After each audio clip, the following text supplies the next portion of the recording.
welcome, greetings, one and all, and welcome to Kirbopher and Rockoon's Flashstravangza.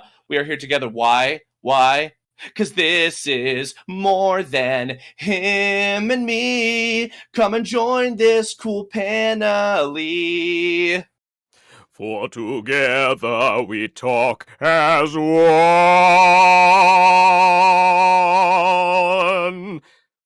Was I subtle enough this time? What do you think? I get it. I think you've perfectly shown me up for everybody. Hi, everybody.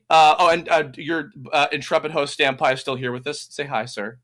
Hello, everyone. Hi. Thank you so much for inviting me, and Mac, you're welcome for me inviting you, obviously. Of and you are both very welcome to be here. Glad to have you. Absolutely. Guys. I guess for anybody who wandered in and are like, who the hell are these schmucks talking right now? My name is Chris Niosi. You might also perhaps within this audience better know me as Kirbopher. And for the better part of, I think, a whole decade of my life, maybe more, I was on Newgrounds as mostly an animator, as well as a producer and director, sometimes musician, sometimes voiceover actor. And I started the little brief history of my work on there. My first kind of big undertaking project was this project called TV Tome Adventures, which I went on for about 3 years, from 2004 to 2007. I think I did about like 60-something episodes. It was a sprite animated series with some voiceover kind of mixed in, early stuff. I was still in high school at the time. My first kind of major hit was the Super Freakin' Parody Rangers trilogy and the movie, which I did also for about 3 years or so, from 2006 to 2008 or 9. And that was the first thing I did that made the front page of Newgrounds. In the midst of that, I also did a couple other projects, including the Nintendo collabs, Nintendo, Super Nintendo, and Nintendo to the 64th Power, which I was an animator and the director collaboration organizer on. I, as of course, our previous lovely guest, Kira Buckland, aka Rena Chen, she and I co-created the Brawl Taunts trilogy of cartoons that were viral both on Newgrounds and on YouTube at the time. And a project I was very proud of, a couple of music videos I did in tribute to Super Mario RPG Legend of the Seven Stars, the Waltz of the Forest, and Rust Forest, a pair of those that also went viral over on Nico Nico Doga, as I found out years later. A couple other little things, and then the last kind of major project, which is the one I'm the most proud of, that is also the one that mostly involves my lovely guest here, was the Terrain of Magical Expertise web series that went for 16 episodes, and it was a reimagined, reboot sort of version of the TV Tome Adventures project I did, and that went on for 4 years. We did that project, and then eventually a third iteration was made into the video game Terrain of Magical Expertise RPG that I just finished in fall of last year, and myself and Mac both worked on that in various capacities. And yeah, so that I did a whole bunch and voiced on a couple other projects for other people, and worked with a whole bunch of different folks, and many of which I'm still friends with and still work with today. So yeah, that's my brief history in a nutshell, as it were. Right on. Well, D-Mac, you want to give a rundown as well? Hi, I'm D-Mac, Deven Mack. You may remember me from every talking Mario sprite cartoon from 2005. Yahoo! Here we go! I did about 50 of them, and I wanted to die. Was it actually like 50? Was it in that range? Yes. Of how many? Yes, wow. It was probably... Oh, yeah. I stopped counting. I was also probably best known for the Reincarnation series of Flash games by Little G, Chris G, as well as a little something that was not really that popular, but I read some 13-year-old's badly written video game Flash game review called a review by Axeman 13. Which was famously animated by Rice Pirate. as well as probably the other thing I'm kind of known for, something called like Tome, made by some Kirbopher guy, Yes. where he asked me to voice some like one-off, one-episode Raccoon villain for him, and then I said no. And then he let me do literally whatever I wanted, and he well, got hold on, don't forget I begged you, and then you no. I was getting there. You got on your hands and knees, and you know, some things occurred, and then I was like, okay, sure, and then I literally did whatever I wanted to, and years later, I still continued to be writing that character who somehow worked his way into being the most important character in the entire series, at least according to me.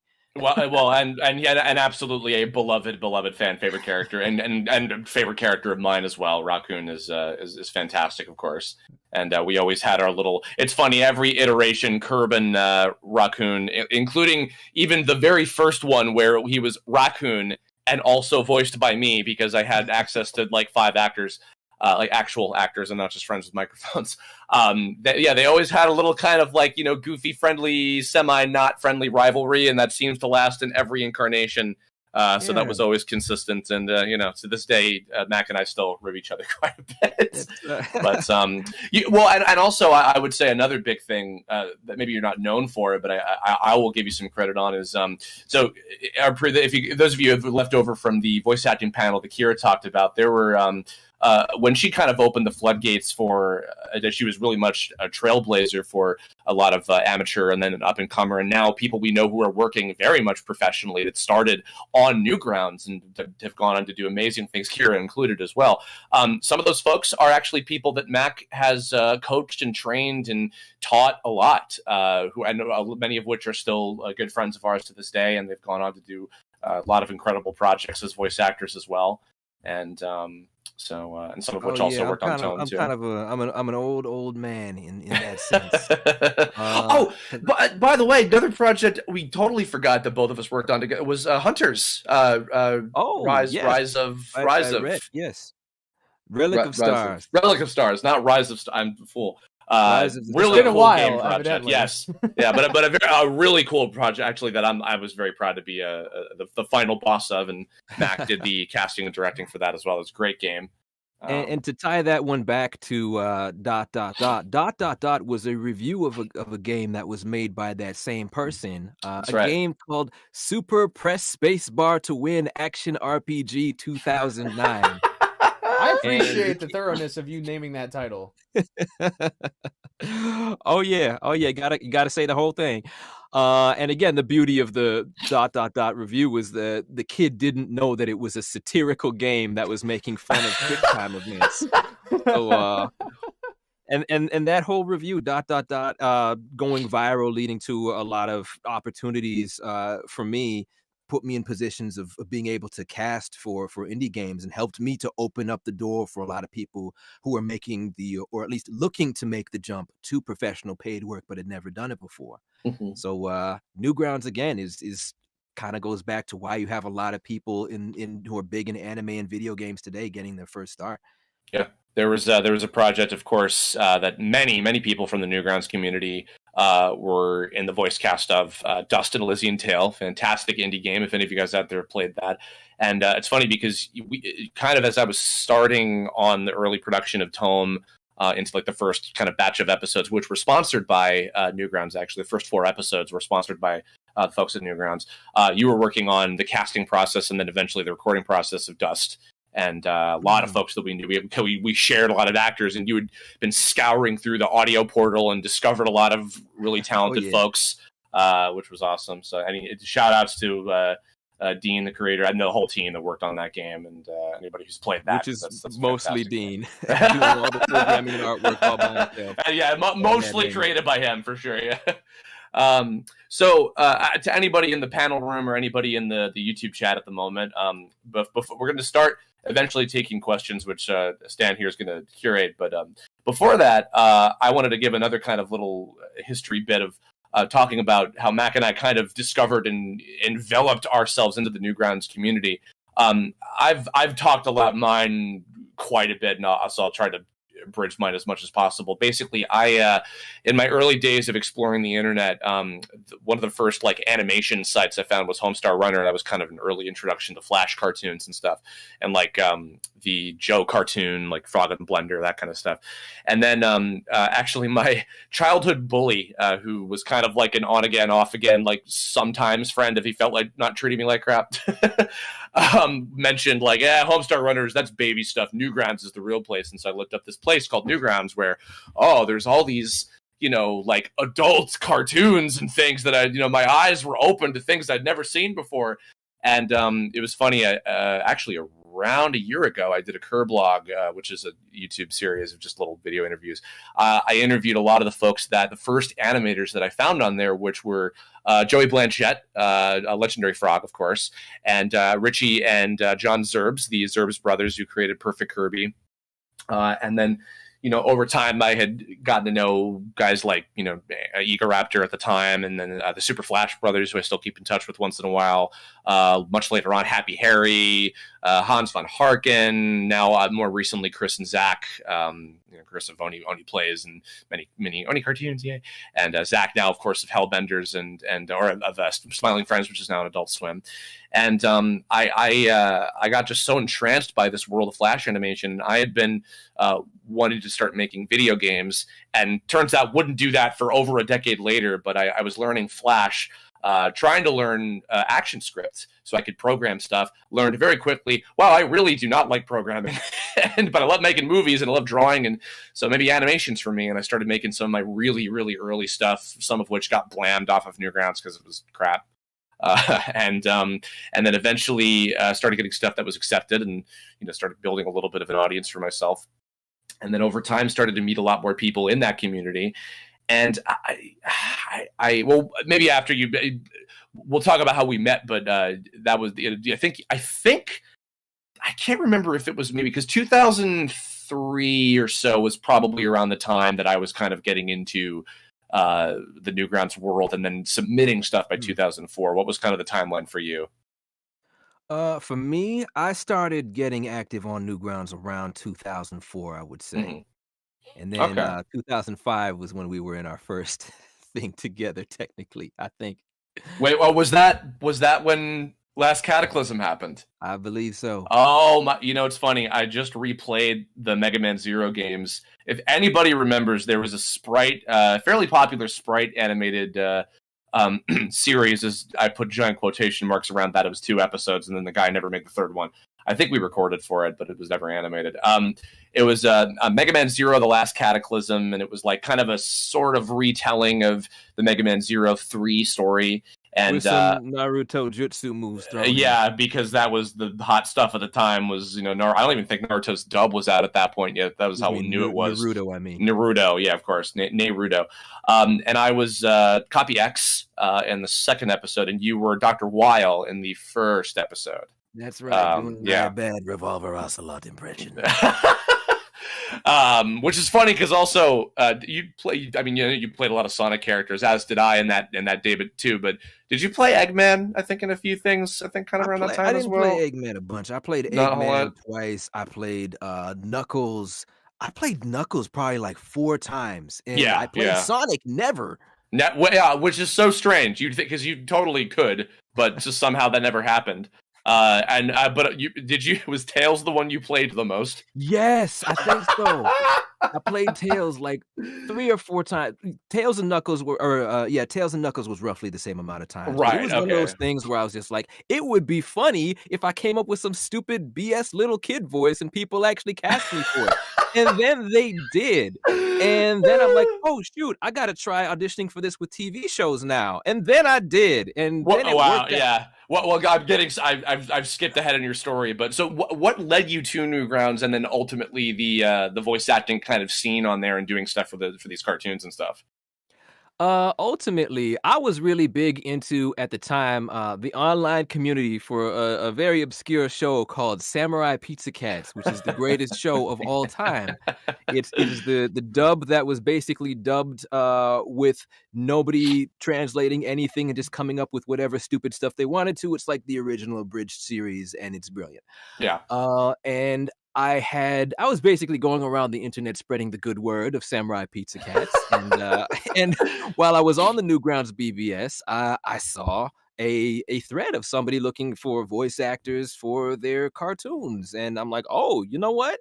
I can try that with my literal $5 mic from Literal Radio Shack, and I got cast. The very first thing I did was alongside Chris Zambellis, also known as Seiru Renai, which I'm probably pronouncing wrong. You are absolutely pronouncing wrong. Continue. Okay, wonderful. Very, very talented guy, though. And we both got cast in somebody's school project about the presidential election, where he got cast as George W. Bush and I was John Kerry. And that was not pretty, but it was my first kind of little taste of things.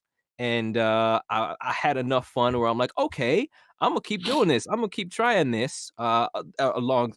And around the same time, I was also taking workshops to actually get experience in a professional studio and see if, hey, maybe I can do this. And 14 months later, I had my first TV show called Grossology, where I played a kid named Labrat for 52 episodes. And I came from no real acting background whatsoever. I had just done a couple years of high school drama. But Newgrounds, again, was crucial to my foundation, actually learning how to do this, how to read from the script, and make dialogue that was written by 13-year-olds sound as good as it possibly could. So it definitely did a lot to prep me. And as I got later on in my career, this is where things got a little kind of frustrating for me, because when I first got in, I was, 17-year-old black kid, and they saw me as that for the next several years. So there's a lot of stuff that I was getting to do on Newgrounds and auditioning for on Newgrounds that they just didn't even bother to let me try out for TV. Like ... when that blew up and everybody thought that I was like a 50-year-old British guy, it was still another 3 or 4 years, I'll say maybe about 2013, 2014, when people actually let me audition for characters that were older and were not just, hey, cool, black teenager, yeah, let's go. So again, Newgrounds really gave me a lot of opportunity and just means so much to me. And it's just helped so many people get to where they are today.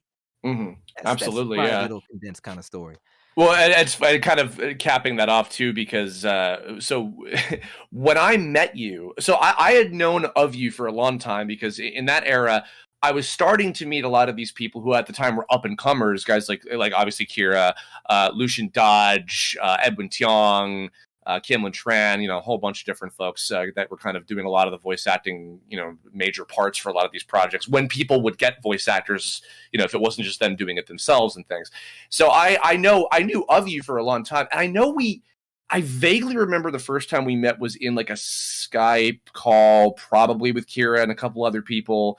And I had heard that you were also you were one of the few people getting also interested in like directing and casting stuff, because I knew that you wanted to bring up the quality of things, and you wanted to push for new stuff and help people with opportunities and things. And it's funny because around the time that I started working with you, you were kind of done with doing, online freelance stuff. You had done so much stuff that I wasn't even aware of until, way later when you had pointed out to me. Oh, you were in that. Wow. Because we did Tome in 2011. And you had been doing Grossology by that point, and I think maybe a few other things professionally as well. And I think that's when I was just starting with Beyblade. Yeah, and I had done. Oh yeah, absolutely. Yeah, if any fans out there of Beyblade, the Beyblade Metal trilogy of series, right? Were there 3 of them or 2 of them? I forgot. The Metal Saga was Metal Fusion, which I wasn't in, but the Amazing Crab Guy was. Yes, Metal Masters and Metal Fury were my seasons. Right, of course. And I had done my first professional voice role by that point, which I did 5 episodes of Pokemon, did a couple other little minor things, here and there, little things I could get in New York at the time. And but yeah, you were like, you know what? I think I'm done. I think I want to let the next generation do this.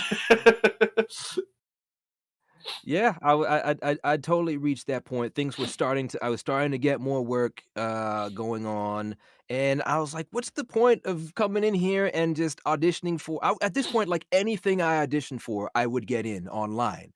So I'm like, what's the point of this? You know, I'm practiced, I'm kept busy. Let other people get where they want to be. I don't need this stupid Tommy whatever. Raccoons are dumb. I don't care. And yet somehow I sweet talked you into it, and now here we are. You know, the fact that Tome, the 2011 version that we did together, it just turned 10 years old last year, is still insane to me, and I'm still kind of getting over that somehow. But we are so old. Yeah. God, it's so horrible to be in our 30s. Oh Lord. Well, that's enough of the basics. But I guess now, so Stan, if you would, and you're welcome to also throw questions in there too if you've got any that you want to throw at us. Please do. So the very first thing that was posted in the chat for you guys was a request from Miro Art, who's definitely a fan. He said, "Could you sing the Parody Rangers theme?"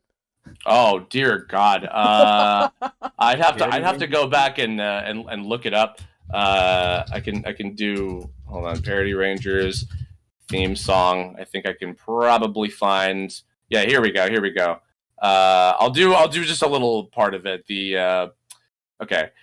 Parody Rangers, they're a team of total freaking morons. Parody Rangers, spoofing childhood memories. Super freaking Parody Rangers. I'll have a link to the full rest of that, featuring the ever-talented Mr. Christopher Zito, who is the voice of Meat, the Red Parody Ranger. That was a whole strange experimental era, and that really came from the fact that, like, other than I think, what was it, the Mighty Mush and Emo Rangers, which was on MySpace back when that was a thing, that there really weren't a whole lot of Power Ranger spoofs on the internet by that point. So I'm like, this is a market that hasn't been cornered yet.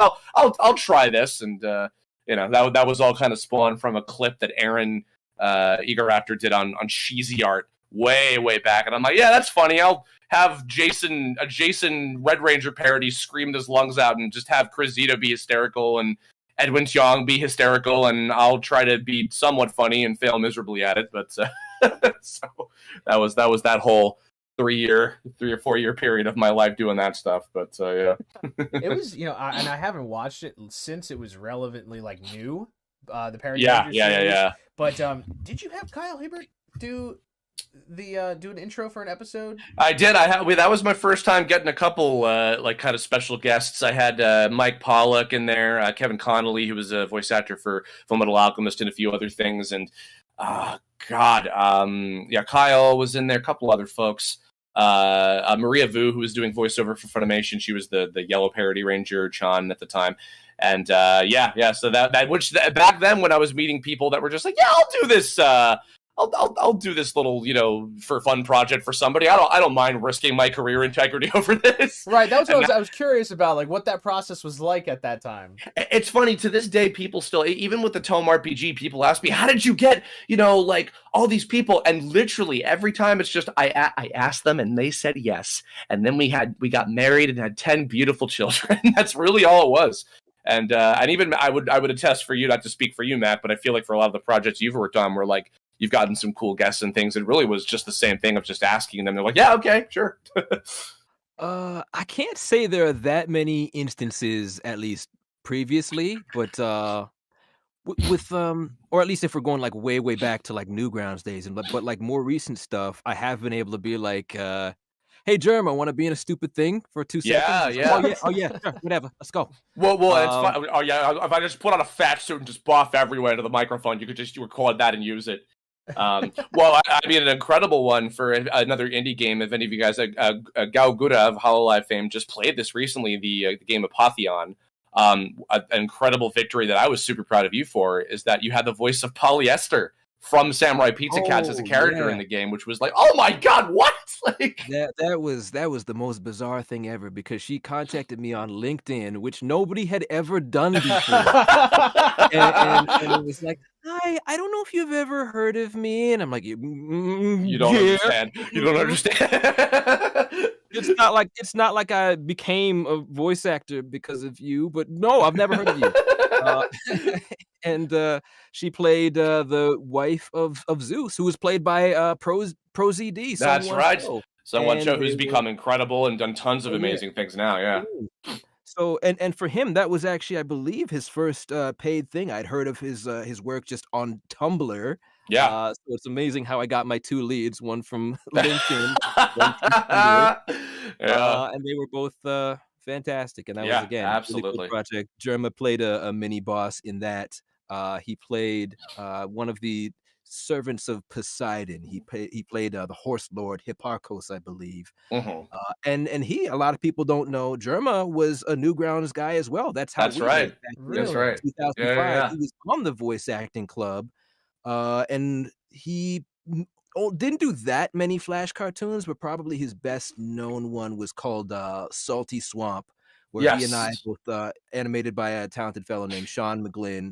Blordo, who still does artwork for Jerma's streams to this day. And we both played a couple of crocodiles in some silly, wacky adventures.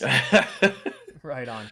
Yeah, the internet is always smaller than you think it is. Yeah, and I mean, I can confirm sometimes you send a message and invite somebody to something, and suddenly they're guests at your panel for your festival. Well, yeah. I'll take what I can get. So there you go. All right. So another question from Mirror Art: was Nyloc's catchphrase ever ad-libbed? Example: Nyloc, master of insert funny title here. No, you know what? That's one thing that I can take credit for is that all of those monikers throughout all 3 incarnations when he was played by Colin Zabilski, who was the basis of Nyloc in TTA, and then Martin Billany, who played him in the 2011 series, and then Mick Lauer, Rice Pirate. Speaking of which, Mick again. All 3 of them. I mean, like sometimes when we do like Q&A stuff or like commentaries or panels, they would throw a little something out there. But for the episodes themselves, I always wrote those. So that was and Nyloc was always such a fun and an easy character to write for because he's just so defined and so silly that. And just so enjoyable to write dialogue for that. And of course, he became a big favorite character as well. So I adore him very much so. Awesome. Alt Puppy wants to know, are there any veteran Newgrounds creators that... Oh, chat just moved. Hold on. That used to create some wicked stuff, but have long since hung up their hat and seemingly left the internet that you'd want to see make a comeback? Oh, man. That's I know I have an answer to this. I might have to, think of one later because I know I've got like someone like that I just can't think of off the top of my head. But Matt, do you got any that you can think of? You know what? I kind of wonder what happened to that Mouse Clicks guy who made Final Fantasy A+. Yes, that's right. Yeah, man. If any of you guys remember that was #1 rated on the Newgrounds portal for God knows how many years, and it was incredible. It was incredible. It was an incredible piece of animation. And I look back at that, I'm like, wow, this was somebody's school project, just as a little side thing. It's like, good Lord, man. Extra credito. Yeah. Oh God, I still think of that stuff once in a while. Good Lord. Yeah. Oh man. Yeah, it's well, I'll put it this way. There are some folks, and I can't even think of specifics, but folks that have gone on to do, very incredible things that I love the work of now. Oh, you know what? Here, no. I have got one. And maybe for all I know, they've gone on to work professionally for something. But if any of you guys remember the Nightmare City cartoons, they were those Flash cartoons about these little cat guys and, crazy, beautifully animated, anime, flying around with making swords and riding on motorcycles. And they were to these, I don't know what the band that did these songs were, but one of them was Northern Lights, and then the other one was Southern Cross. But it was a team of animators from Japan that did these characters, and they only did these 2 cartoons. I don't know who or where they are or whatever, but I hope they went on to work for real anime studios or something, because I remember watching those countless times. It was just I looked at this and I'm like, they did this in Flash? I had no idea this was even possible in this kind of program. So yeah, those are some that I was looking back at my favorites from years ago on my profile that I haven't looked at in a billion years, and those were some big ones that were a big inspiration. So yeah. How about you, Matt? Bit of a I just wanted to say real quick, a bit of an update on Mouse Clicks. John Sue, he is now a programmer at Blizzard Entertainment. Wow. So, yeah, good for him. And I hope, given it's yeah. Okay, also, I hope it will perhaps be good. Maybe. I hope. Yes. Yes. For sure. Right. Right. Yes. Okay. And sorry, your question again? Yeah, so just any Newgrounds creators that used to create wicked stuff but have long since hung up their hat and seemingly left the internet that you would like to see make a comeback. Yeah, I know there are others, but that's probably the only one I could think of for now. But again, I'm glad John Su is still making money doing his art stuff. He's very talented. Yes, for sure. Absolutely. This is kind of a personal aside, but my first exposure to Nico Nico Doga was actually the medley you guys sang years ago. Oh my wait, yeah. Mac, did you do anything for that? I don't remember. Nope. Did I? No, yeah, I didn't rope you into destroying your career for that. I had a phase that this what year is this? 2008 or 9 or something. I discovered these kumi kyoku, which is just medley in Japanese. These kumi kyokus from Nico Nico Doga, which was this big Japanese video site that is still, I think, pretty prominent even to this day. It's kind of like a Newgrounds feel to it back in the day. Yes, yeah, for sure. And people did these extravagant, amazing medleys, and people would do like singing collabs with them of all these songs that were derived from different memes that were popular on Nico Nico Doga. And I didn't realize until like way later that apparently someone took my and this is a circumstance where I don't mind someone taking my video and putting it up somewhere else because it's part of what made it more popular at the time. It was kind of the Wild West back then. My Rawest Forest Mario RPG music video that I did in 2007 was posted on there, and people did like Japanese covers of it and all these different like reanimated versions of it. And then there was a reanimated collab a couple of years ago that I've met some people on now. And I found these medleys, and I was like, I'm going to do some covers of these that were very silly. And then I did one a few years ago on the Silva Gunner High Quality Rips channel that was kind of a throwback to that a little bit, and that was fun. But yeah, a few of my friends were in a couple of those, the old one from way back, and then the recent one that I did. So yeah, that was one of the stranger ideas of like, I'm going to spend some time doing this. Sure, why not? Yeah, no, especially it's just for me, it's really funny because Nico, especially like a lot of the silly Otamad, YTP meme stuff have become a big part of what I do online. But yeah, for me, my first exposure was that medley that you put on Newgrounds with everybody singing together. Wow, good lord, yeah. Yeah. I hope Tomar and Zito and Kira and a lot of the others don't look back on that and be like, God, why did I say yes to doing that? So Brecky, no regret here. Brecky asks, what was your favorite role to do across your entire career in terms of voice acting? Wow. Well, there's been a lot. You know what? One, I'll say that I'm extremely proud of. I made a tweet about it a couple weeks ago because a buddy of mine, Cliff Chapin, who a lot of folks know, actually it's his birthday today. Happy birthday to Cliff Chapin. He's a fantastic voice director. He directed Dr.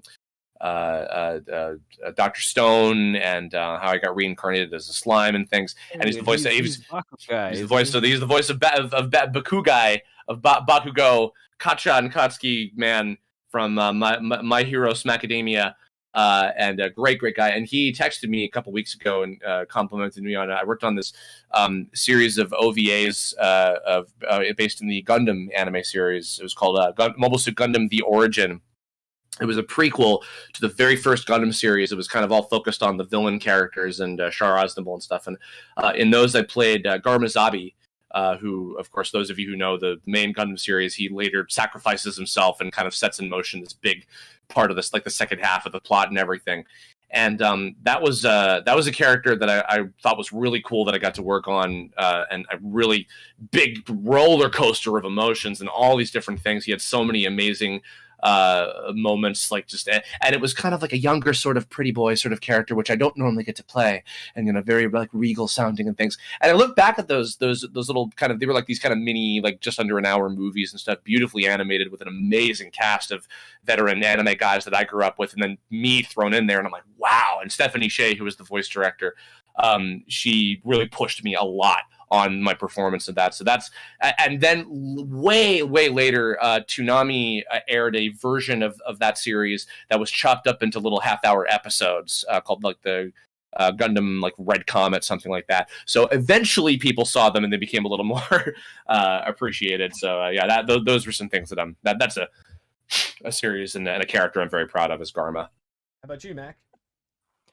For me, Honestly, I kind of have two characters that stand out. One of them is from a fairly obscure Canadian cartoon with a title that is not what it sounds like.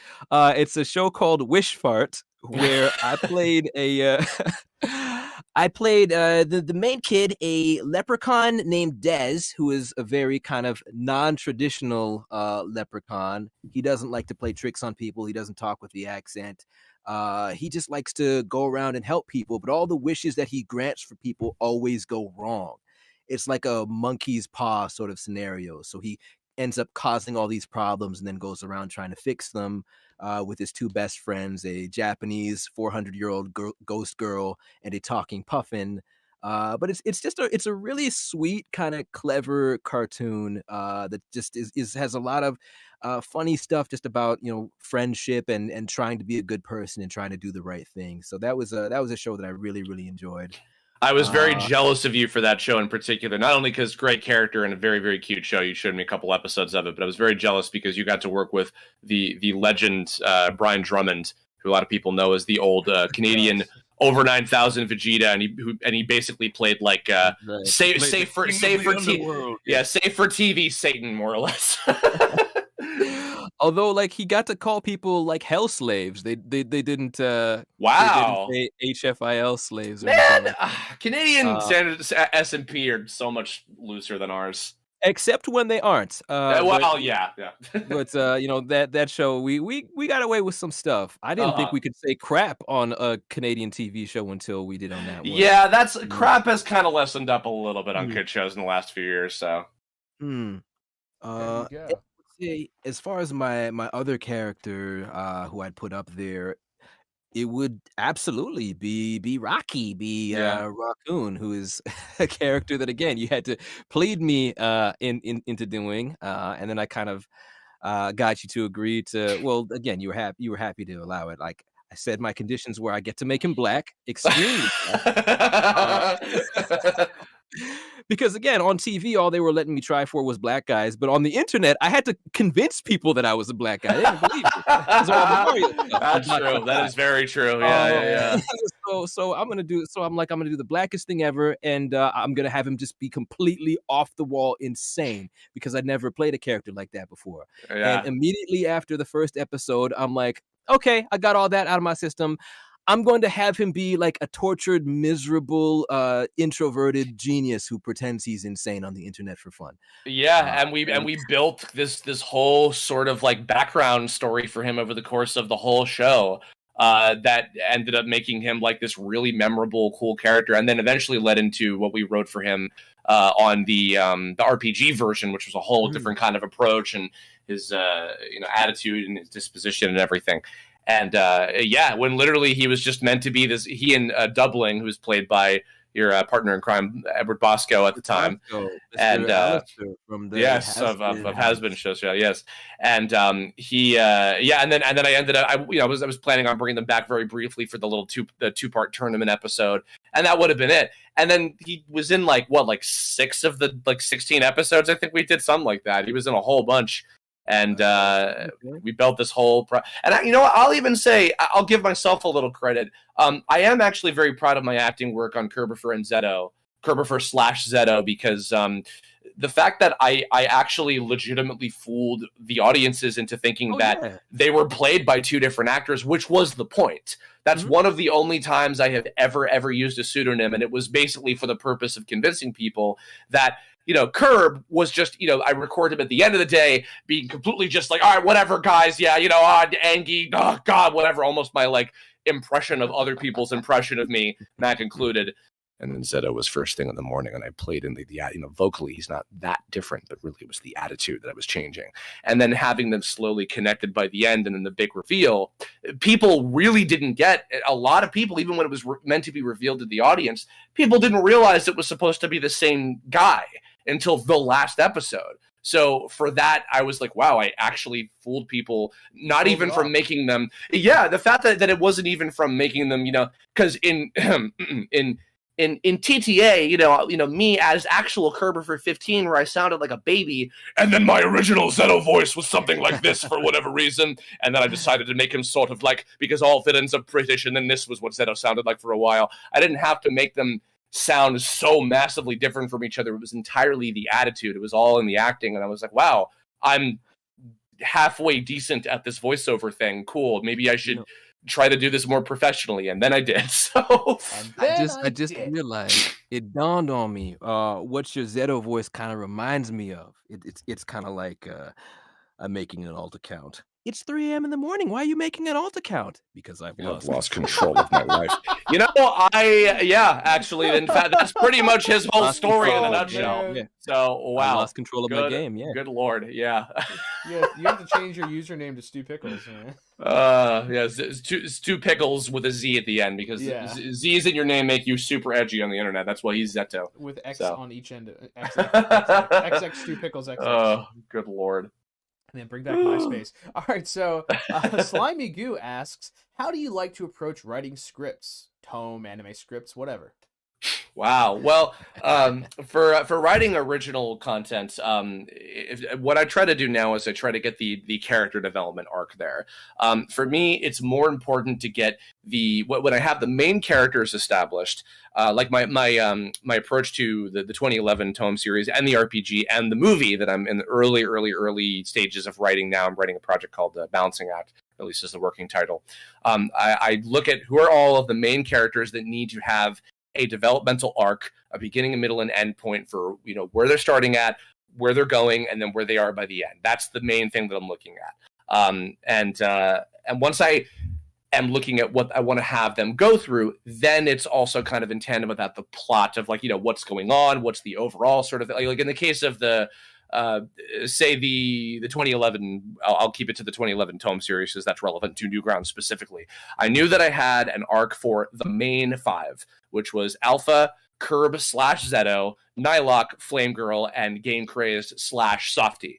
So, and then kind of in tandem with those arcs of, okay, where are they going to be by the end of it? It was also, okay, then, you know, the hackers are involved and they're doing their thing and they're looking for the forbidden power, and, you know, where that ends up going on. Then the tournament happens, and, you know, then the Net Kings kind of step in, and then, you know, this kind of infiltration mission and the big final showdown by the end, laying out the whole groundwork. Then when I get to the episodes, the really fun part is in the dialogue. I love writing character dialogue. And I'm currently writing localized adaptation dub scripts for anime, and, you know, with that, it's really all about the dialogue, and of course staying true to the story that's already there and getting the development, you know, that's already there, of course, from the translation. So then it's about making the dialogue fun, but still, you know, accurate to what is being said, while still not making it sound like it's just the direct translation fitting the mouth flaps or whatever. So the dialogue is the super fun part, especially when it's very broad characters like, you know, Nylok and the role play, you know, type of dudes, or, you know, really kooky kind of characters. You know, I mean, with Rockoon, I laid very basic building blocks, and then just kind of let Mac work his magic with the improv and, you know, bringing the heart and soul to him. And of course, also for the characters that were surrounding him, like Skate or Archie in some of the past incarnations of them as well.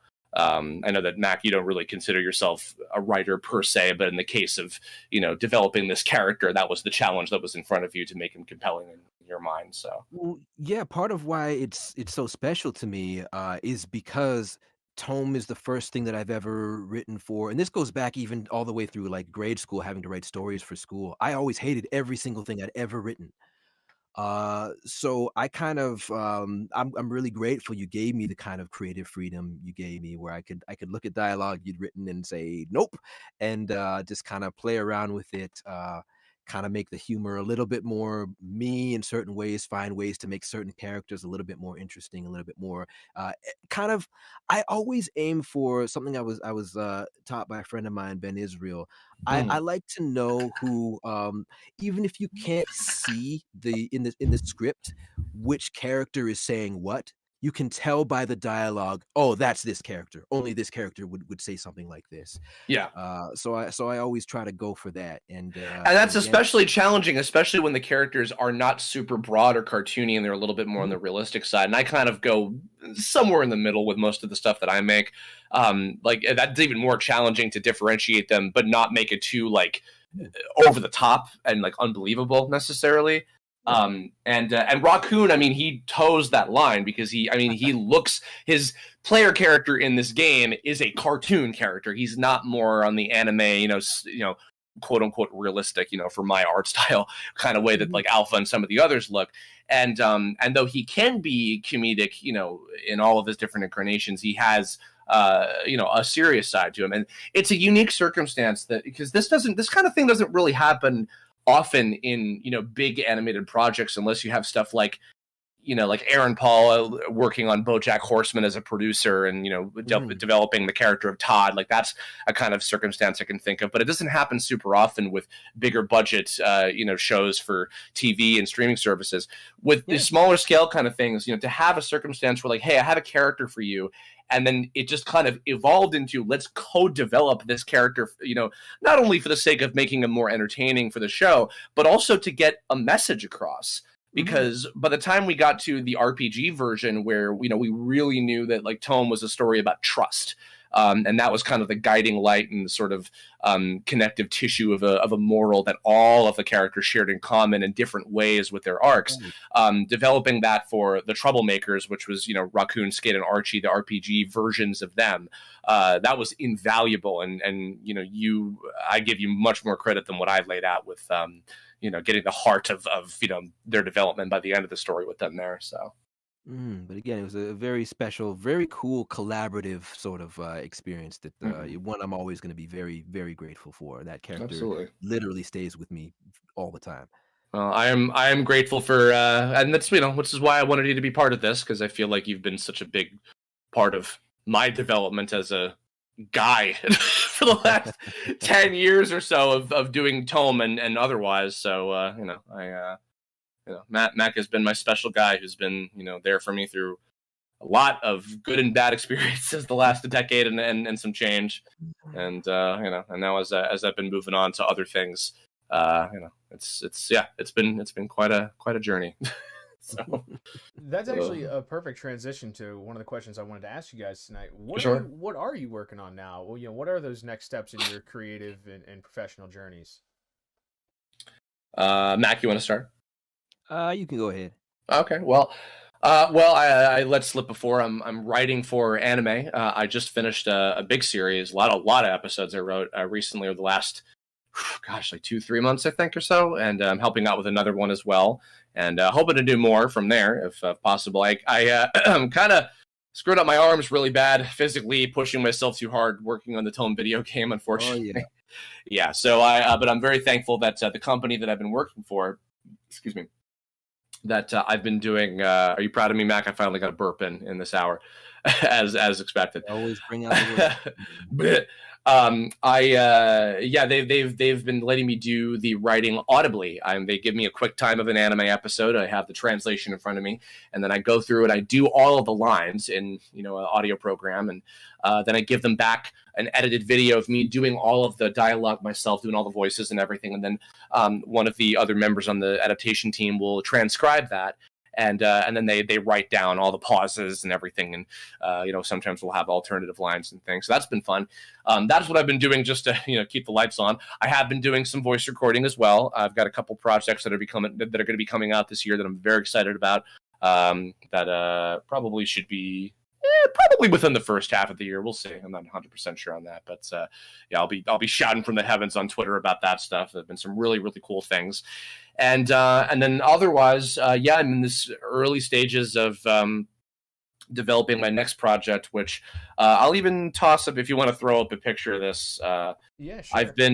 I've been so some really hardcore fans of my animation work know that I have this IP that predates Tome, believe it or not, since I was very young.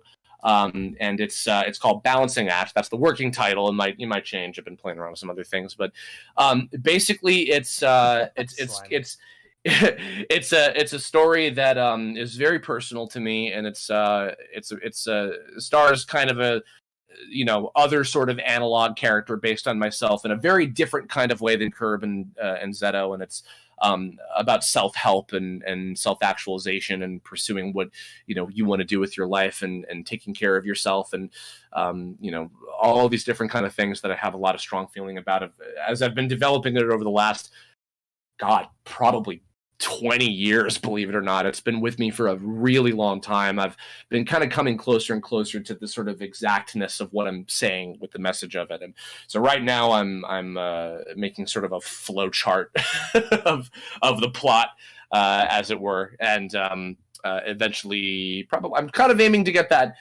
situated, like a draft of that by the end of the first quarter of the year. I'm also doing some character redesigning with a good friend of mine who's a wonderful, wonderful, wonderful artist, and she's been helping me redesign a lot of the characters and stuff. I'll probably have some stuff for that down the line eventually, and then want to try to get on to doing a draft, like a full screenplay of the movie at some point. And then after that, not 100% sure if I want to do a crowdfunding thing or maybe look for a distributor, God forbid, or something a little more lofty with the goal. But this is probably going to be my next, unless something else unexpected comes up. I think that this is going to be the next major project that I'll be putting my focus into. So right on. All right, Mac. As far as things with me, I'm kind of always keeping pretty busy, always something doing. I've been working on the newest Bakugan series, Bakugan Battle Planet, since say about 2018. That's a continuing series. I play a character named Winton Styles, who's basically anime Rockoon. Human Rockoon. Yes, anime human Rockoon. He's a hacker who makes the funny jokes, and they give me the dialogue, and I say nope, and I rewrite it into whatever nonsense. And on top of that, I've been working on quite a few cartoons lately. I have a couple things that just released. I've been playing something called Lego Marvel Avengers. I play Thanos in that. And something that just came out on Netflix yesterday called Angry Birds Summer Madness. I play the yellow one, Chuck. So yeah, kind of a few different things doing. Which by the way, out of curiosity, because I never saw the Angry Birds movies, is that like a semi, like, I don't want to say impression, but maybe like a spiritual sort of, does he sound a little bit like that in the movie? Is his characterization kind of similar, or is it like a whole new, did you kind of make it into your own thing? I mean, it's similar-ish. Okay.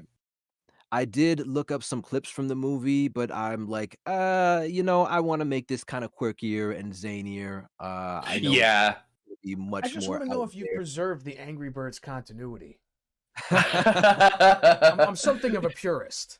Of course, yes. Well, I mean, especially when they do cartoon versions of movies like that, it's often like not full on voice matches, but like close enough in personality, and it's like, yeah, that's fine. So it's basically a little bit of the original with some Chris Tucker and some cocaine thrown in. There you go. Wow, you heard it here first. Wow.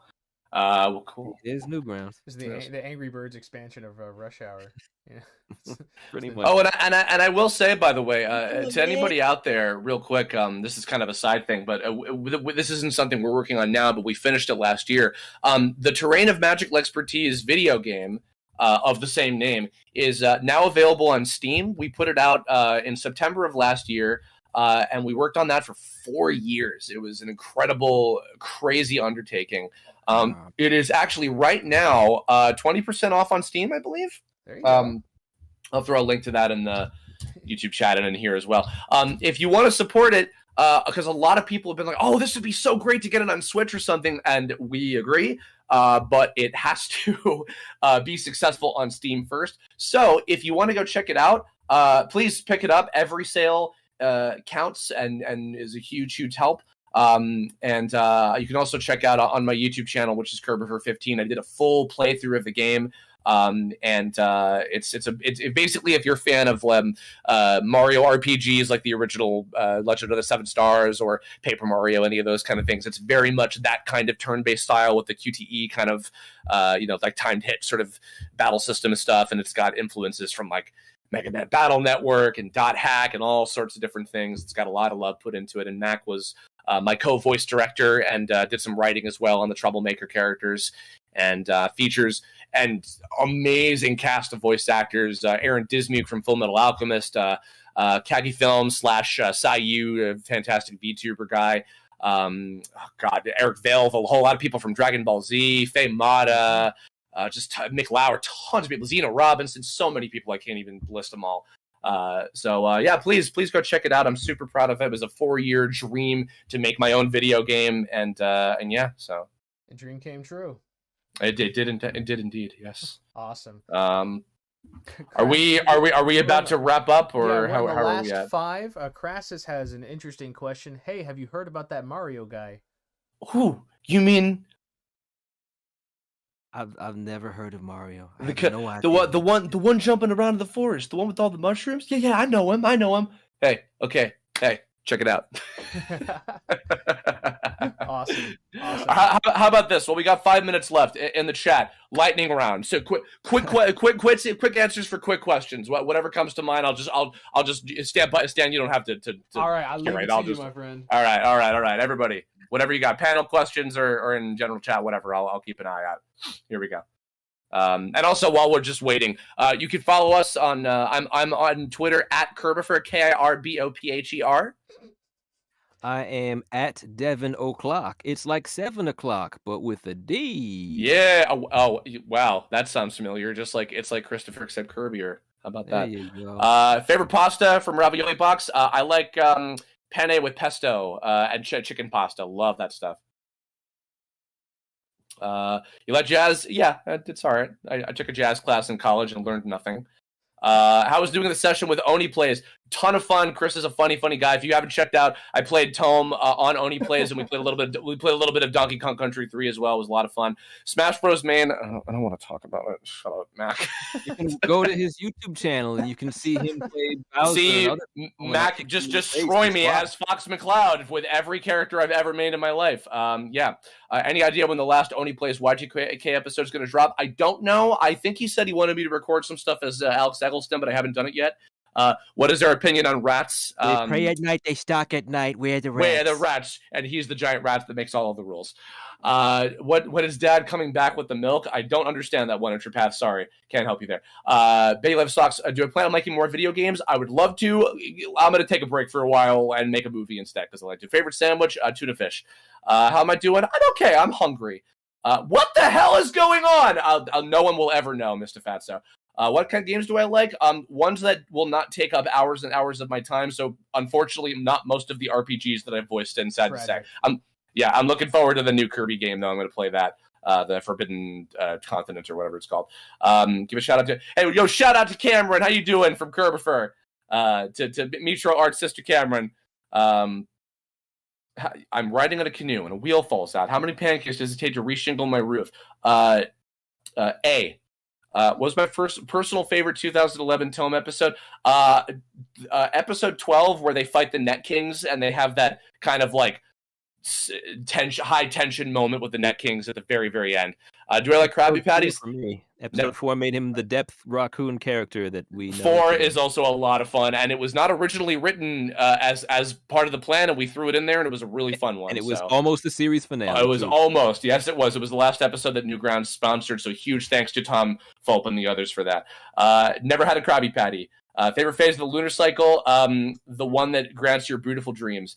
Waifu, my very first one, was Roll Casket from Mega Man Legends. How to Spoon, Trombone, also a cutie patootie. Shout out to Tanis, Brecky's friend Tanis from Kirbopher. How you doing? How did I meet John St. John? Met him at MagFest. He's a great guy. Haven't talked to him in a while, but he's awesome. Hail to the king, baby. How can you get your copy of Octopath Traveler signed? Stan, mail it to me. I don't know, or I'll find and get me invited to an anime convention so I can do that for you. All right. When I walk away, I do not hear them say, "Please, baby, don't go," because I'm not listening to them. Shout out to Tom Falk, creator of Newgrounds. You know what? I think that's actually a great way to end it. Shout out to the lovely, talented, beautiful man that is Tom Falk. He's a great, great, great guy, and he has always been very kind to me.